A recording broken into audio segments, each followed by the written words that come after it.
Evlerinin önü bulgur kokusu, karşı yerden geliyor da yarın kokusu.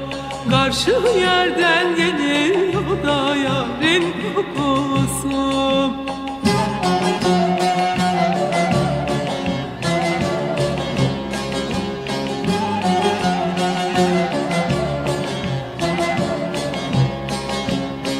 Giyinmiş kuşanmış hasların hası, ceylan gözlerine canım kurban oldum.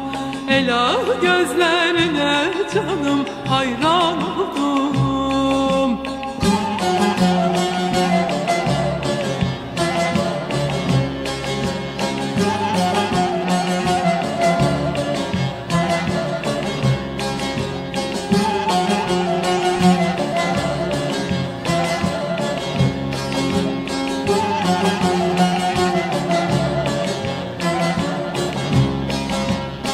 Seher yeli esip durmaz coşuyor, çifte yanağında anam güller açıyor.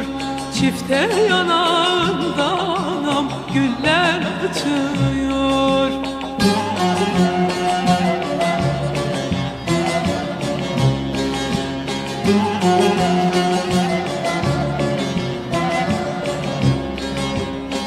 Reyhan olmuş da koku saçıyor, ceylan gözlerine canım kurban oldum.